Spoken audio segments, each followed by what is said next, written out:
পকেটে টাকা না থাকলে বোঝা যায় দুনিয়াটা কত কঠিন। আত্মসম্মান থাকা ভালো, কিন্তু অহংকার নয়। তুমি কতটা সুন্দর সেটা তোমার রূপ দেখে নয়, তোমার মন দেখে বোঝা যায়। তুমি কতটা শিক্ষিত সেটা তোমার ডিগ্রি দেখে নয়, তোমার ব্যবহার দেখে বোঝা যায়। তুমি কতটা সুখী সেটা তোমার হাসি দেখে নয়, তোমার নীরবতা দেখে বোঝা যায়। তুমি কতটা ভালোবাসো সেটা তোমার উপহার দেখে নয়, তার প্রতি তোমার আচরণ দেখে বোঝা যায়। অসম্মানের থেকে বড় আর কোনো কিছুই নেই। কেউ তোমাকে একবারের জন্য ছোট করলেও তাকে চিনে রেখো এবং তার থেকে দূরে থেকো, কারণ প্রশ্রয় পেয়ে সে একই কাজ বারবার করবে। সম্মান জিনিসটা আয়নার মতো, তুমি কাউকে যতটা দেবে ঠিক ততটাই ফেরত পাবে। বিবেক হচ্ছে পৃথিবীর সবচেয়ে বড় আদালত।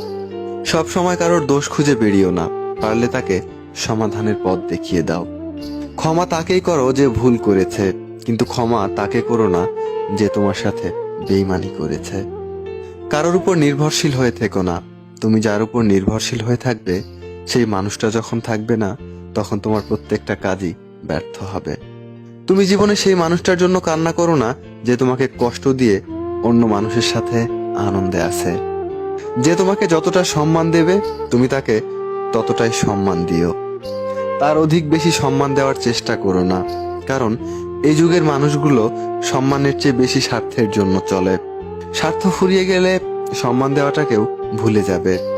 যে আপনাকে অপশনাল মনে করে তাকে কখনো পার্সোনাল ভাববেন না। যে আপনাকে 2 পয়সার গুরুত্ব দেয় না, তাকে আপনি 1 পয়সারও গুরুত্ব দেবেন না।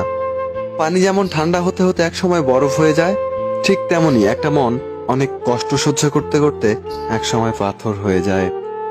যেদিন দেখবে রাগ অভিমান করা ছেড়ে দিয়েছি, সেদিন বুঝবে ভালোবাসাটাও আর নেই। কারো সাথে কথা বলার মাধ্যমে নিজের ভালো লাগা ক্রিয়েট করবেন না, এটা খুব বাজে রকমের একটা খারাপ লাগার কারণ। তাই কারোর সাথে কথা বলার এমন অভ্যাস করবেন না যাতে সে মানুষটা কথা বলা বন্ধ করে দিলে আপনার শ্বাসকষ্ট হয়।